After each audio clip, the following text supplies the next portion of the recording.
Before I start the episode, I've got some exciting news to share with you.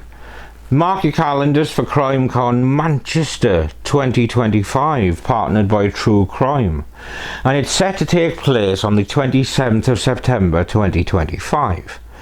So CrimeCon UK is coming to Manchester for the very first time, and I will be there, along with some of the biggest names in true crime, at the ultimate true crime event.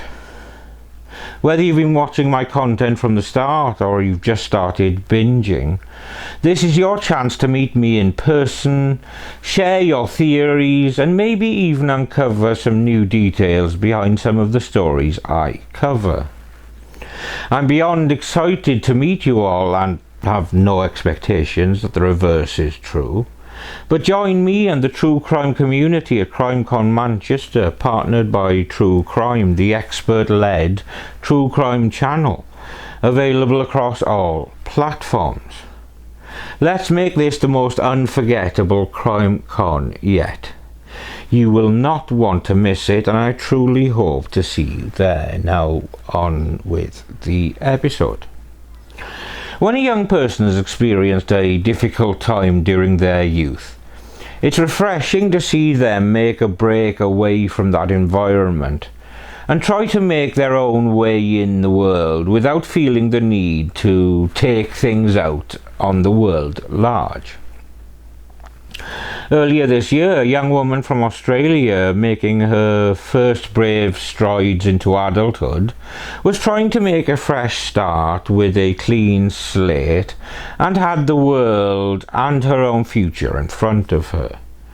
But when she suddenly vanished, there was a world of confusion which later turned to heartbreak and then anger when the truth came to light.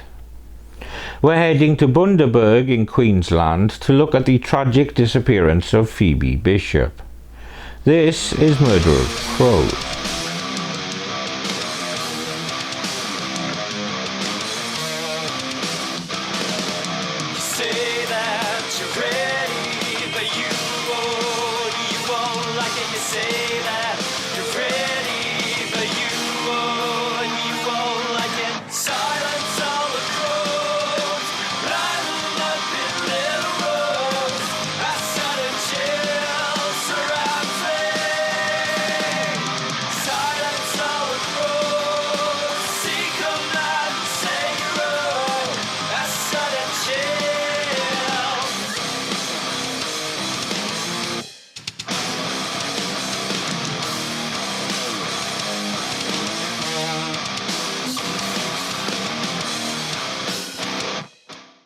Bundaberg is the major regional city in the Wide Bay Burnett region of the state of Queensland in Australia.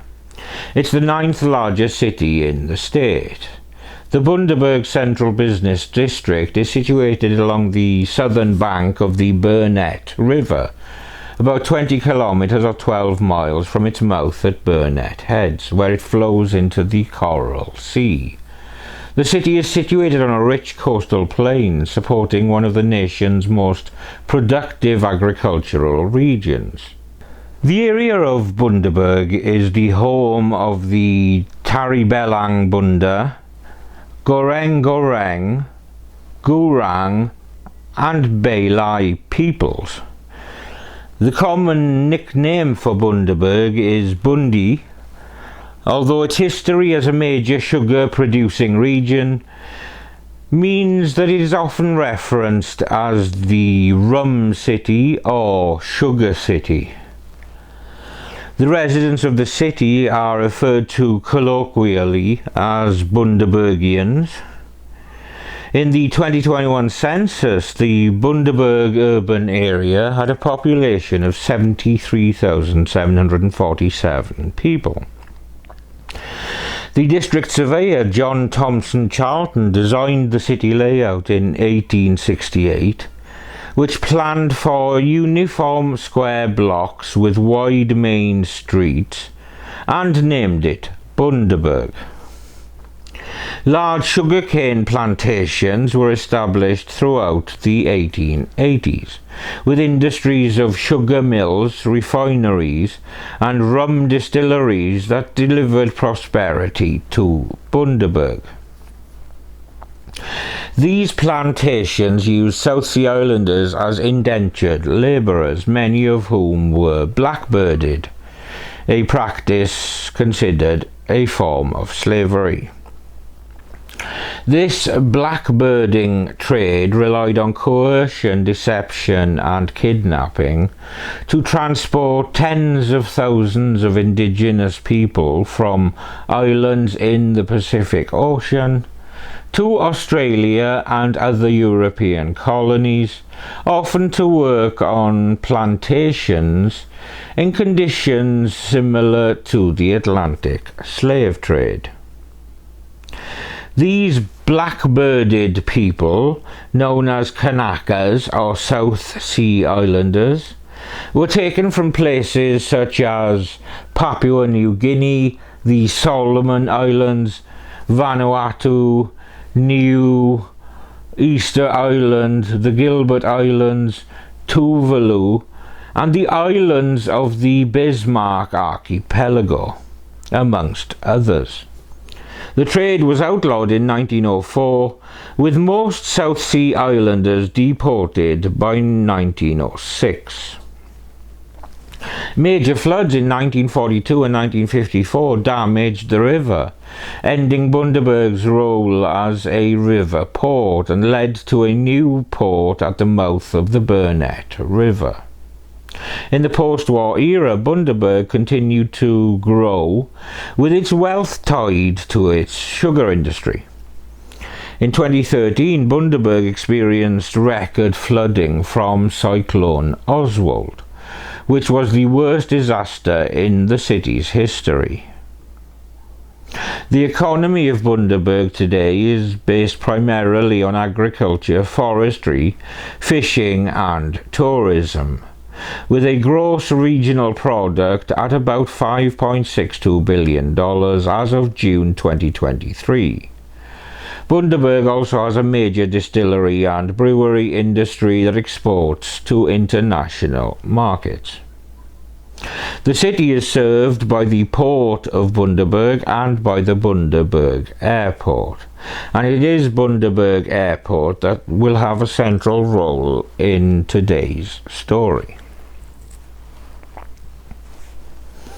Phoebe Jade Bishop was the kind of teenager who stood out in a crowd. At 17, she was described by her family as strong-willed, independent, and full of life. Standing at a statuesque 5'11" with pale skin, long dyed red hair, and striking hazel eyes, she was hard to miss. More importantly, she was a young woman who wasn't afraid to speak her mind or fight for what she believed in. Phoebe's childhood was far from the stable, idyllic upbringing that many associate with small-town life.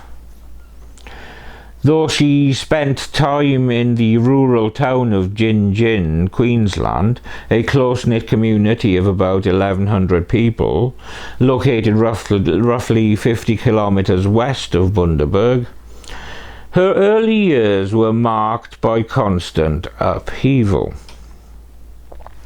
Her mother, Kylie Johnson, later described her daughter as someone who had always followed her own beat to life.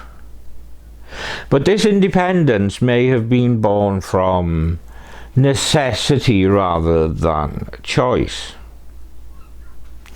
Like many teenagers, Phoebe's relationship with her family was complicated.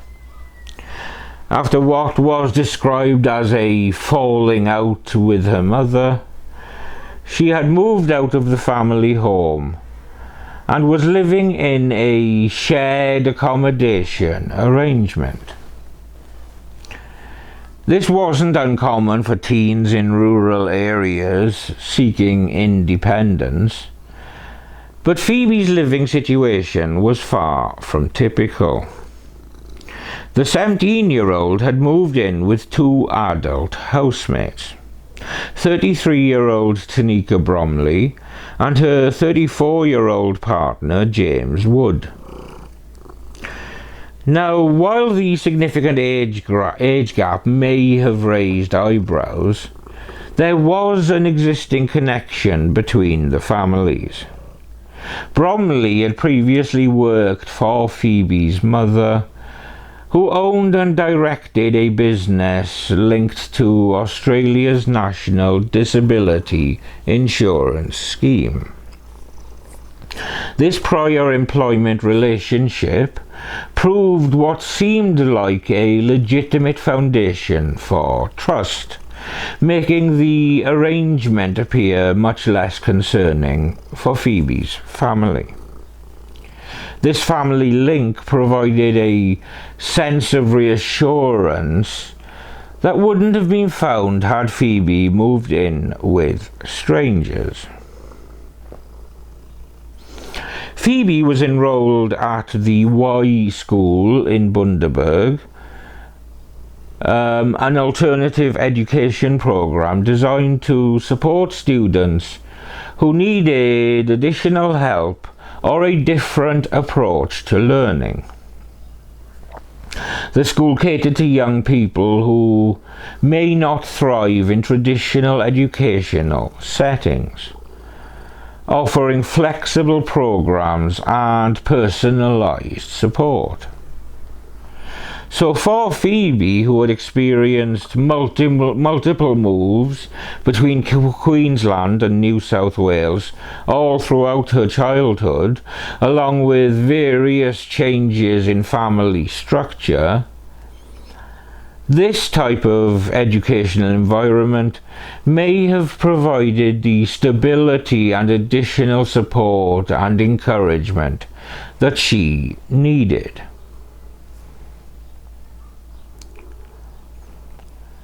Now, despite the challenges in her home life, Phoebe had found love. Her relationship with her boyfriend, an 18-year-old named Levi, who lived in Western Australia, had become a source of happiness and stability.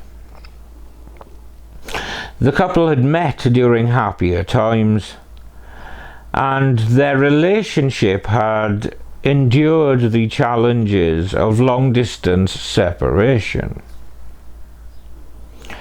Levi's father, Rick, later revealed that his son had been traumatized by the death of his mother, and so the family had moved to Western Australia for a fresh start.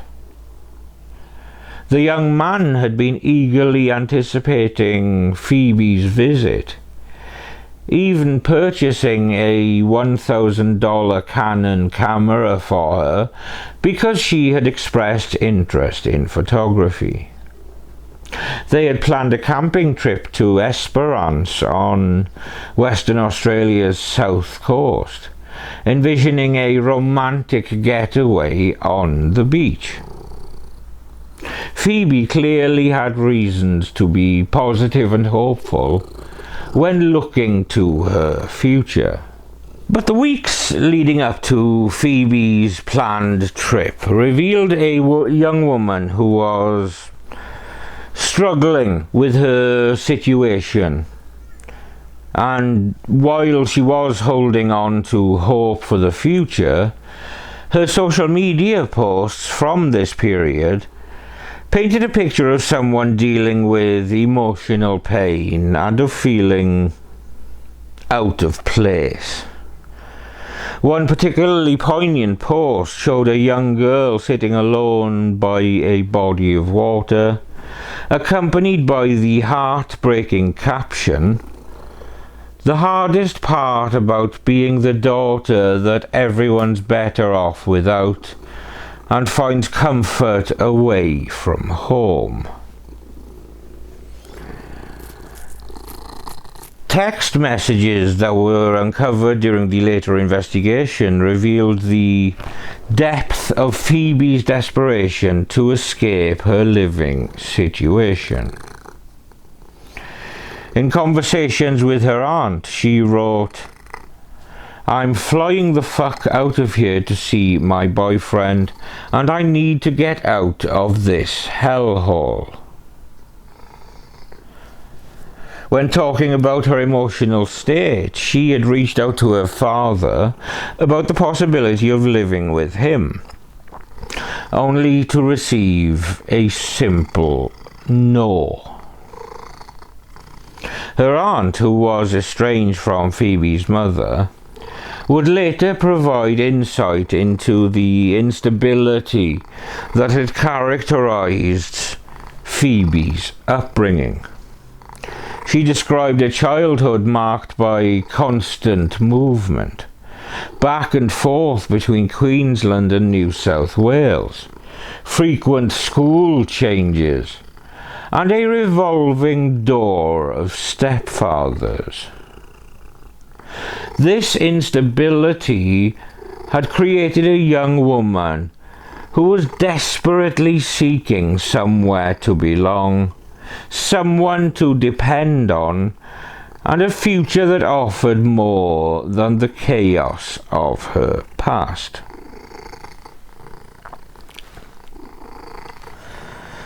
The morning of May the 15th, 2025 should have been the beginning of Phoebe's escape from her troubled circumstances.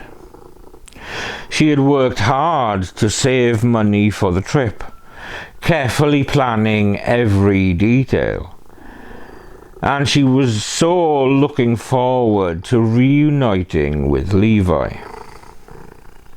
Her flight from Bundaberg to Brisbane was scheduled for early that morning, with a connection to Perth to follow. It was meant to be a 10-day visit that would give her a break from the stress of her living situation and have quality time with the young man she loved. According to the account initially provided by her housemates, the morning began with typical teenage drama.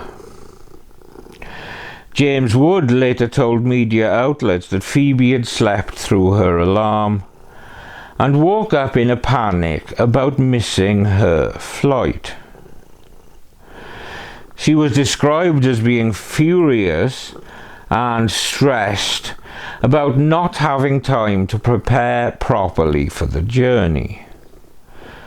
Wood claimed she was particularly upset about not wearing makeup and worried about looking good for her first in-person meeting with Levi in some time. The trio of Phoebe, Tanika Bromley and James Wood left their Gingin property at around 8 a.m. for the approximately 50-kilometre drive to Bundaberg Regional Airport. Phoebe was wearing a green tank top and grey sweatpants, carrying her luggage as well as her hopes for a much-needed break from her troubles. Wood later described the car ride as tense, with Phoebe having emotional outbursts and expressing anxiety about missing her flight. According to Wood's initial account to police and later to media outlets, the situation escalated during the process of the drive. He claimed that Phoebe wanted to do her makeup in the car, despite his suggestions that she could use the bathroom facilities at the airport. The tension in the vehicle reportedly reached a point where Wood decided to pull over approximately 1 kilometre from the airport terminal. Wood later explained, saying, "We wanted to give her 5 minutes, give her her own space to do what she needed to do." He described how he and Bromley had walked away from the car, leaving Phoebe alone for what he estimated was 3 to 8 minutes. When they returned, he claimed both Phoebe and her luggage had disappeared. Wood insisted that he and Bromley had assumed she had just taken her bag and made the final walk to the airport terminal, finally calming down and then proceeding with her travel plans. Now, this version of events initially seemed plausible to investigators, and why wouldn't it? Young people often have emotional moments, especially when dealing with travel, stress, and relationship pressures. The idea that Phoebe might have stormed off after an argument and then composed herself and continued to the airport wasn't unreasonable. However, this narrative began to crumble when, almost immediately after police began their investigation, the first major red flag came. And this was when Phoebe's boyfriend Levi contacted authorities. He had received a phone call from Phoebe at approximately 8:30 a.m. on May the 15th, the time she was supposed to be at the airport. But the call was far from normal. Levi described hearing what sounded like yelling or distress, followed by complete silence. The call then ended abruptly and Phoebe's phone was switched off. She never called him back, never sent a text message, and never made any attempt to contact him again. More troubling still for investigators was that Phoebe never appeared on any airport surveillance footage, despite Wood and Bromley's claims that they had dropped her off near the terminal.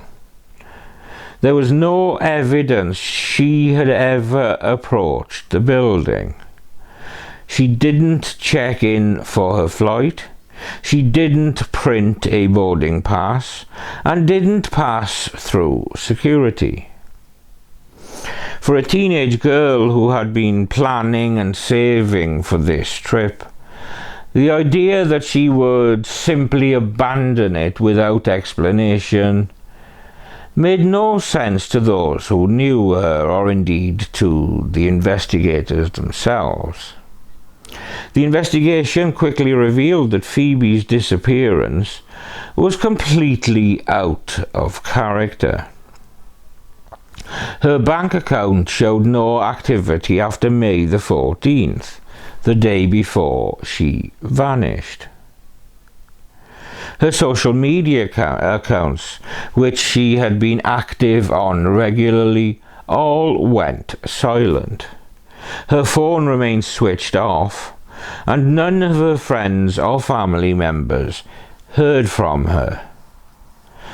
For a teenager in 2025, this level of digital silence was virtually unprecedented, and, of course, immediately raised suspicions. Queensland Police Service launched their investigation into Phoebe Bishop's disappearance on May the 16th, 2025, the day after her mother, Kylie Johnson, officially reported her missing. What initially appeared to be a routine missing persons case quickly evolved into something more sinister, as investigators uncovered inconsistencies in the accounts provided by the last people to see Phoebe alive. Detective Acting Inspector Ryan Thompson took the lead on the case, immediately focusing on the timeline and circumstances around Phoebe's planned departure. The police began by examining the route between Gingin and Bundaberg Regional Airport, requesting dashcam footage and CCTV recordings from the Airport Drive and Samuels Road areas. Their initial approach was methodical and thorough, treating this as a missing persons case, while remaining alert to the possibility that something more serious had occurred.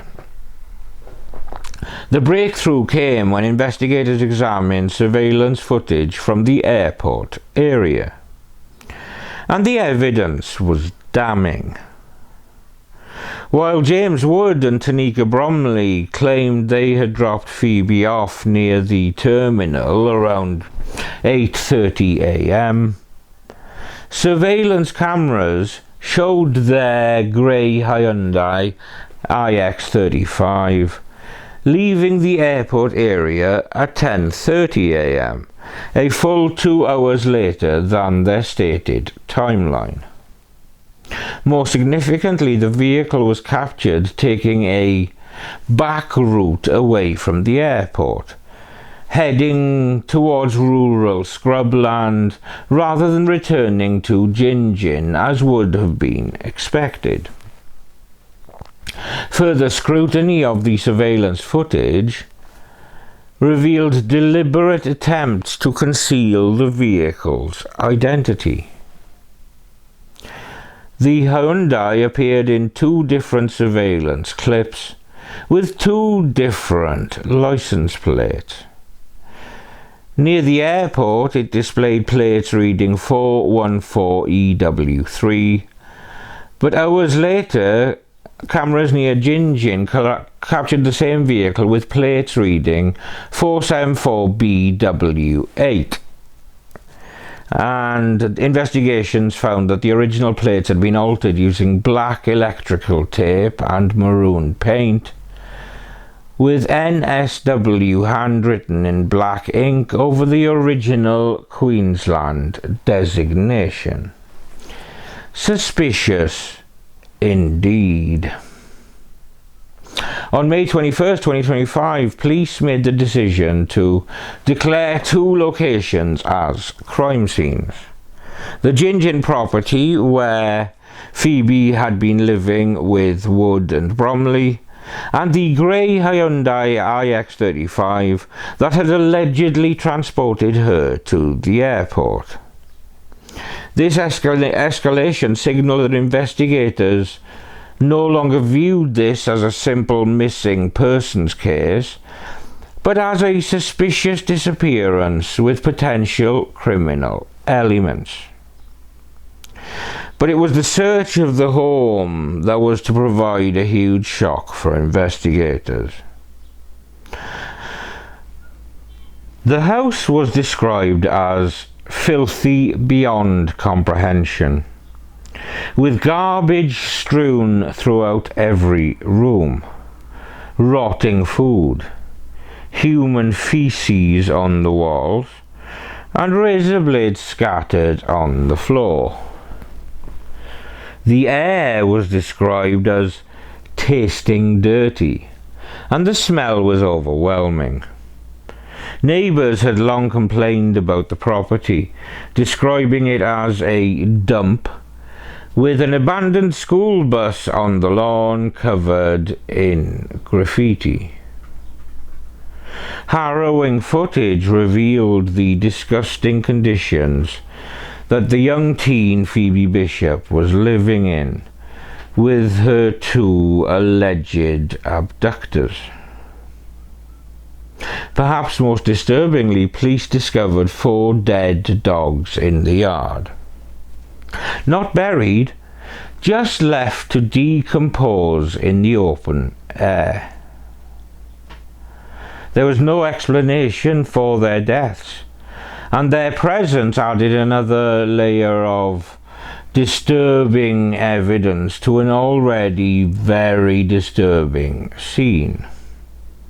In stark contrast to the filth throughout the rest of the house, Phoebe's room was noticeably cleaner and more organised. Her belongings were neatly packed, as if she had planned to return. But the door frame showed signs of being kicked in, suggesting forced entry or some kind of violence. The forensic examination of the Hyundai yielded additional concerning evidence. Inside the vehicle, police discovered a sawn-off shotgun, ammunition, and 2 replica firearms. This discovery led to immediate weapons charges against Bromley and provided investigators with additional leverage when it came to questioning of the suspects. There Phoebe, 17, missing for almost a week and a half, and with each passing day with no answers, her family's anxiety grows. We need her home. We need to hear her music, feel her hugs, and hear her voice. A family or a person that has a missing loved one, it does take a huge emotional, mental and physical toll. The pleas are becoming more desperate. From the teenager's mum, someone somewhere has to know something. I'm absolutely begging anyone with information to contact the police. Police continue to rely heavily on information from the public to assist the investigation. The homicide squad has been called in to help with the investigation and the search of the Goodnight Scrub National Park. And this includes dive squad searching waterways and land areas. So they'll also be looking for forensic evidence aside from all of the electronic evidence and eyewitness evidence. Detectives won't say what intelligence has drawn them to the isolated area, only that it's a crucial part of the investigation. Anyone who saw this grey Hyundai in the area is being urged to come forward too. The small piece of information that a member of the public has could actually lead to locating Phoebe. It comes on the eve of International Missing Children's Day. More than 30,000 vanish in Australia each year. Most are found safely within 24 hours. Phoebe Bishop now hasn't been seen in 9 days. And police are expected to continue searching the Goodnight Scrub National Park at first light tomorrow. It's not clear if investigators have located any items of interest yet, but they are appealing to anyone who may have been in the area on Thursday, May 15, or in the days after, to come forward. The message is that any information, big or small, could help locate Phoebe. Yes, without doubt. Garth Burley, thank you. As the investigation progressed, police utilised cellular phone data to track the movements of Phoebe's phone on the morning of May the 15th.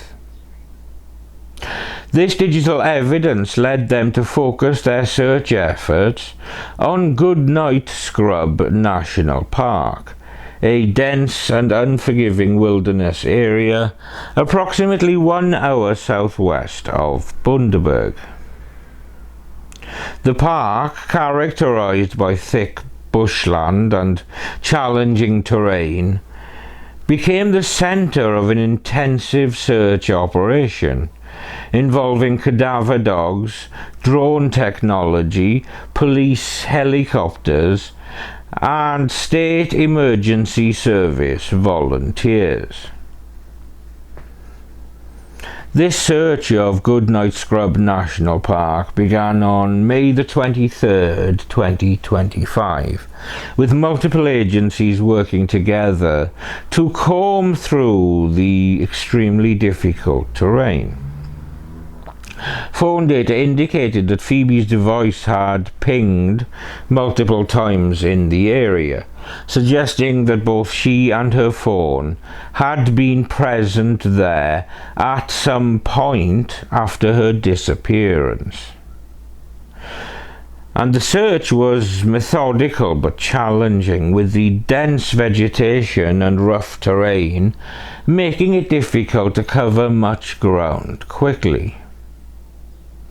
During the search, police found items they believed were linked to the investigation, though they declined to specify what these items were to avoid compromising the ongoing investigation.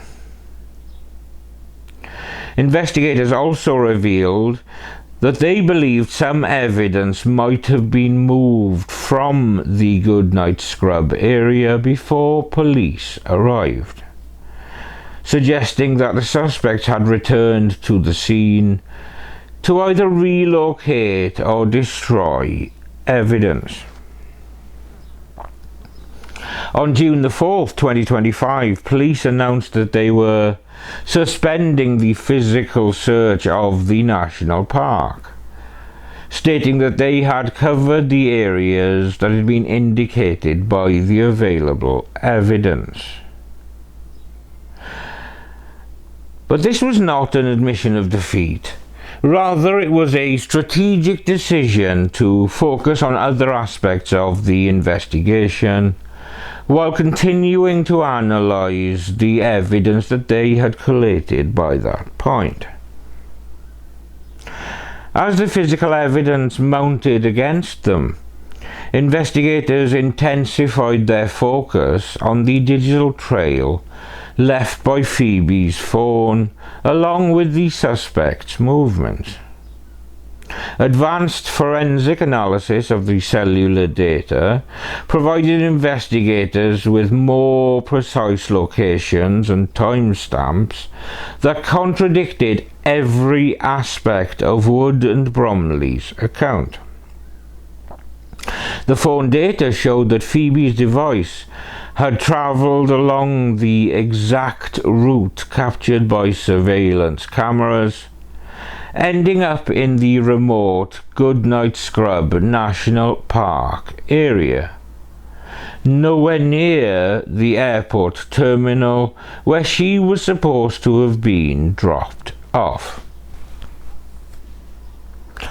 The combination of surveillance footage, phone data, and physical evidence created an overwhelming case against the suspects. The deliberate alteration of license plates, the route towards remote bushland instead of back towards home, and the phone pings in the national park all pointed to a coordinated effort to dispose of evidence and mislead investigators. Most damning of all, the timeline discrepancies show that Wood and Bromley had lied about virtually every aspect of their account of that morning. By this point, the walls were closing in on James Wood and Tanika Bromley. After weeks of mounting evidence, contradictory statements, and damning surveillance footage, police had built what they believed was an airtight case. On June the 4th, 2025, they arrested Wood for questioning, but released him hours later without charges. The next evening, June the 5th, marked a turning point that Phoebe's family had both hoped for and dreaded. Detective Inspector Craig Mansfield stood before cameras to deliver news that would change everything. Both Wood and Bromley had been charged with murder. The formal charges included 1 count of murder and 2 counts of interfering with a corpse, with each suspect carrying the weight of a young life deliberately taken and then callously hidden.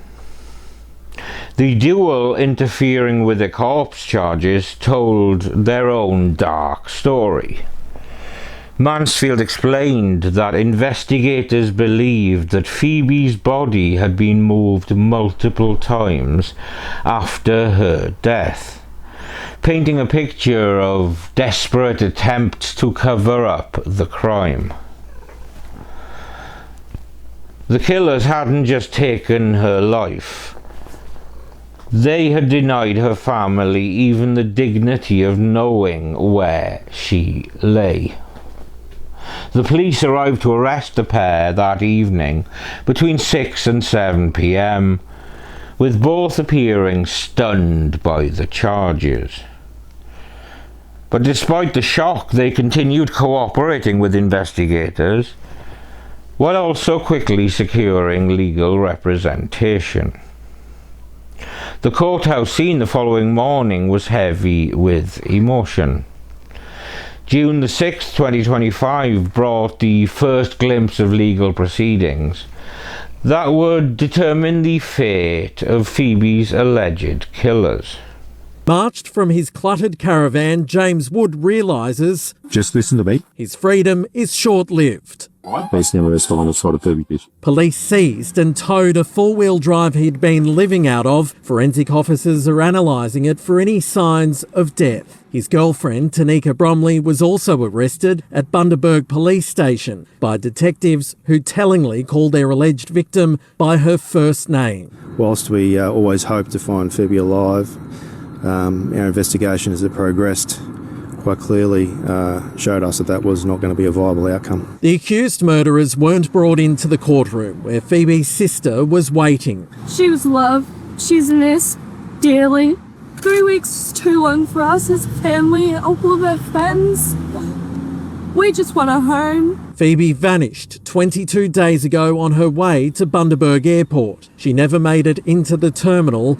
Her luggage hasn't been found. We believe Phoebe was murdered and then her body was moved. To Goodnight Scrub National Park, which has previously been searched. It's where police believe her remains still are. Where is she? Where's her body? Her parents or family need for her to be put to rest. A single bouquet and a bear have been placed outside her mother's workplace in Gingin. Her loved ones joining a new, powerful family of homicide victims. You never get over it, but you can get through it. There's a growing shrine outside the house she once shared with her accused killers.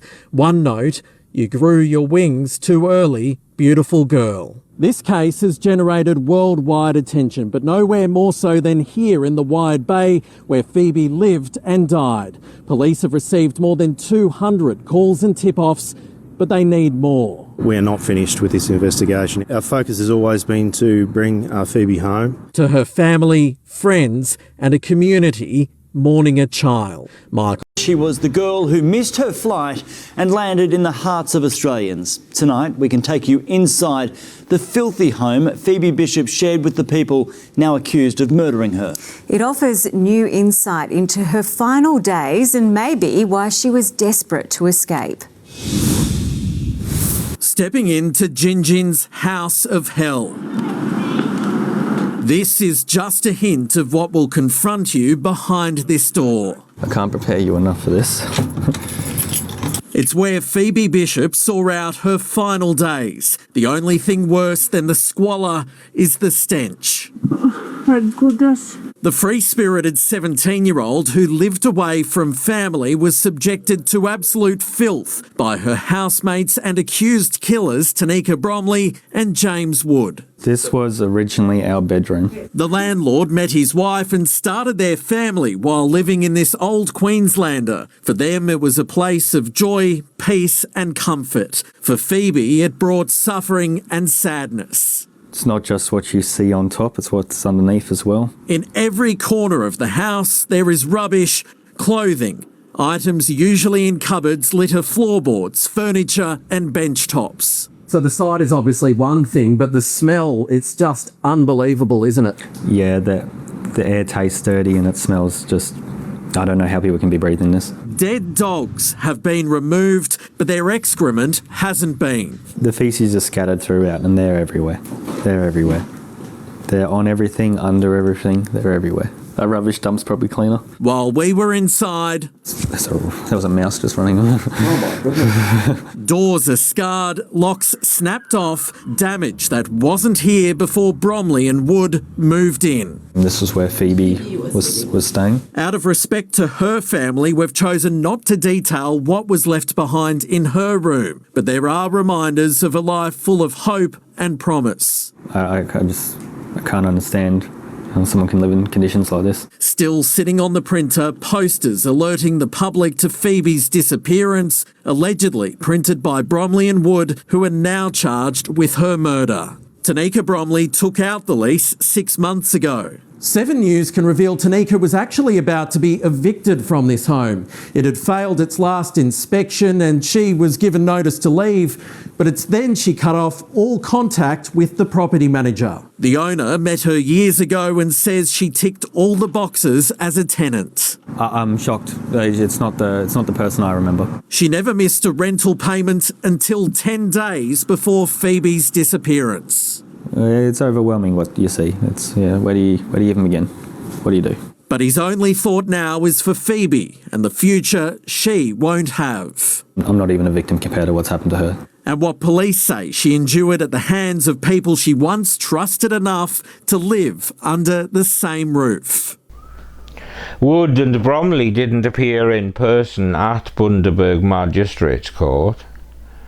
Their matters were mentioned briefly before both were remanded in custody until August the 11th. Phoebe's sister Kaylee stood on the courthouse steps, her voice breaking as she made one final plea.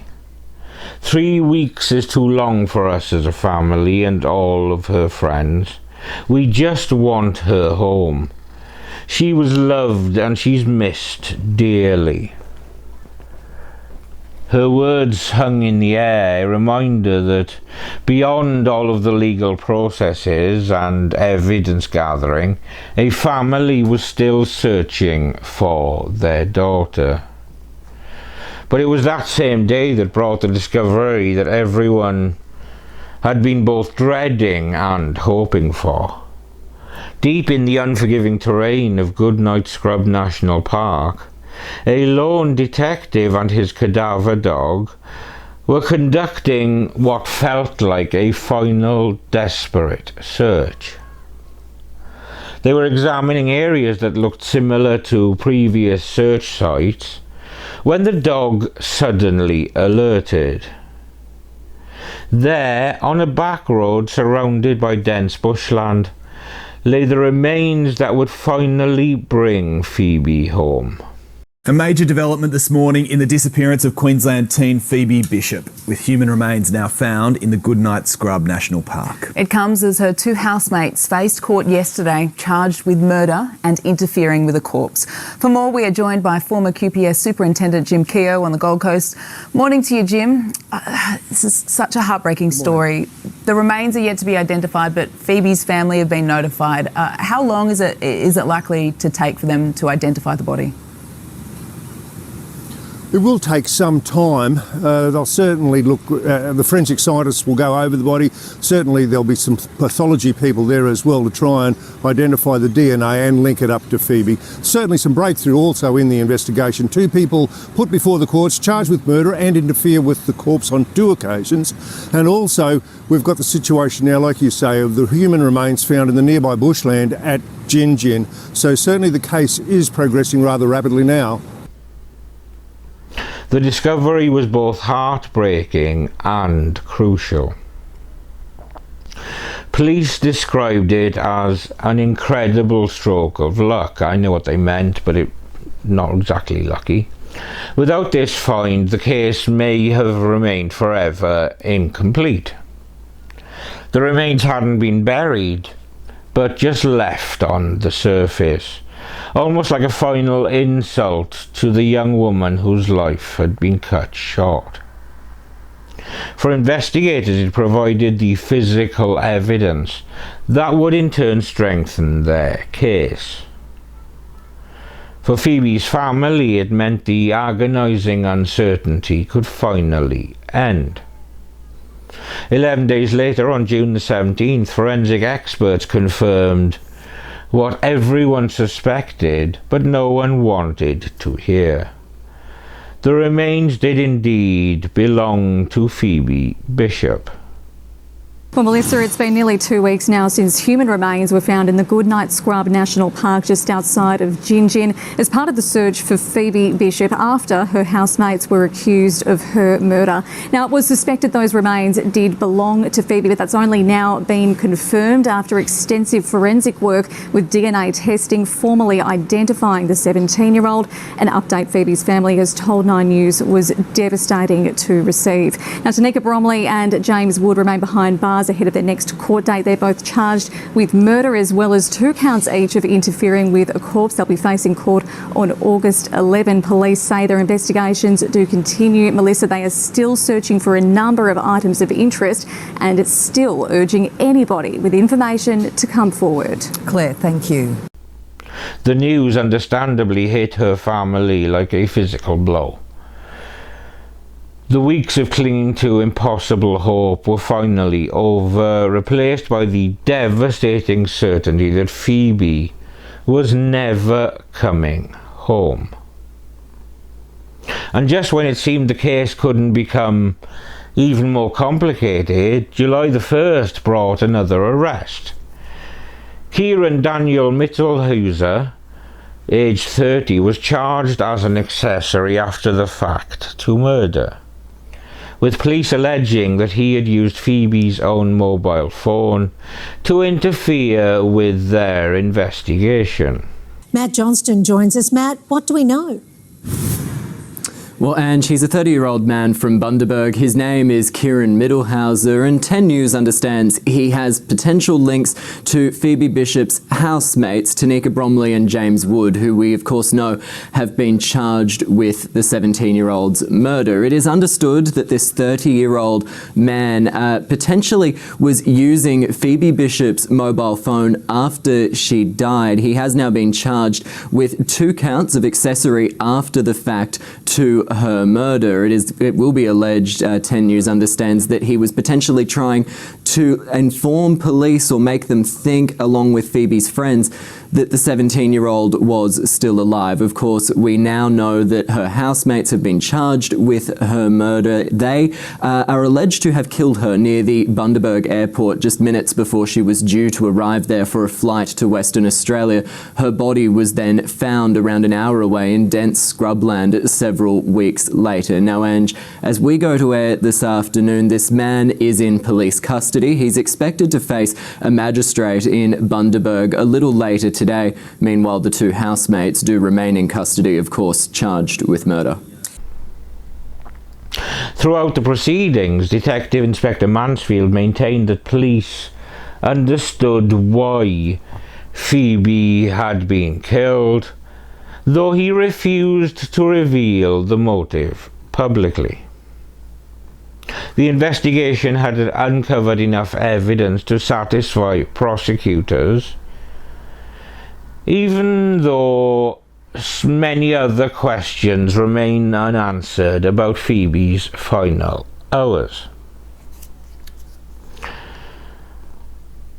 As Australian summer turned to winter, Wood and Bromley remained behind bars awaiting their next court date. The weapons charges that had first brought them to police attention seemed almost insignificant now compared to the murder charges they faced. Yet those illegal firearms served as another reminder of the violence that had lurked beneath the surface of the filthy, horrible Gingin house, where Phoebe had thought she might find refuge. As of this upload in July 2025, James Wood and Tanika Bromley remain in custody at Queensland Correctional Facilities, awaiting their next court appearance scheduled for August the 11th, 2025. Neither has entered a plea to the murder charges, and their legal teams have remained largely silent about any defence strategies. The third defendant, Kieran Daniel Mittelhuser, has a separate court date set for August the 25th, when more details about his apparent and alleged role in covering up the crime may become public. The legal proceedings have left Phoebe's family in a painful limbo, grateful that arrests have been made, but still seeking answers about why their daughter had to die. Live now to Today Queensland reporter Andrea Crothers. Andrea, what did she say? Jane, Phoebe's mother said there was to be no anger or hate towards the accused murderers' families, saying that they needed to be supported just as much as her own family. This was her addressing the vigil yesterday. Phoebe always sung her own tune. She lived to the fullest. She loved the people that she loved to every extent of the earth. It's been 3.5 weeks since Phoebe went missing. Police found her remains, well, what they believe to be her remains, on Friday. Phoebe's mother continues to post regular updates on social media, marking each milestone in the case while processing her grief publicly. Looking ahead, the legal proceedings are expected to continue well into 2026, with the possibility of lengthy trial preparations, especially if the defendants enter not guilty pleas. The prosecution's case appears strong, built on surveillance footage, phone data, physical evidence, and witness testimony. But many details about the actual murder, including the specific cause of death, the exact timeline of events, and the motive, remain sealed as the case progresses through the courts. For Phoebe's family, the immediate focus remains on achieving justice, while continuing to process their grief publicly through social media posts and community support. The boyfriend she was travelling to see, Levi, has remained largely out of the public eye, with his father Rick speaking only briefly to media about his son's trauma following Phoebe's disappearance. The weapons charges that initially brought Wood and Bromley to police attention have remained separate from the murder case, but they also continue to work their way through the legal system. As I said earlier, it is these charges that serve as a reminder of the violence that was beneath the surface of the household, where Phoebe was looking for a fresh start. And those charges may influence sentencing if the murder charges result in convictions. The investigation itself has been declared closed regarding the primary crime, though police continue to analyse evidence and prepare for trial. Detective Inspector Craig Mansfield has indicated that investigators believe they have a complete picture of what happened to Phoebe, even as many of those details remain confidential pending the legal proceedings. The successful resolution of the case has been praised as an example of thorough police work. Although officials are quick to acknowledge that no amount of investigative success can truly compensate for the loss of a young life. And that was the recent case of the senseless murder of a young girl who was not yet an adult but was laying building blocks for a better future, until she was derailed by a pair of utter slobs and absolute wank badgers. She was a true innocent who had escaped an unsettled way of life, only to unknowingly step straight into another. This was an absolute tragedy, and I truly hope these miscreants have the book thrown at them. The dust is still settling on this hideous situation, and I send love and deepest condolences to those still reeling from this unthinkable loss. Thank you for watching another episode of Murder of Crows. Don't forget that CrimeCon UK will be coming to Manchester in September, and there is still time to get involved in one of the UK's finest true crime events. And if you use my code CROWS, you can get 10% off tickets. But with that said, I'm Steve, this fluffball is Samson, and we will see you when we see you.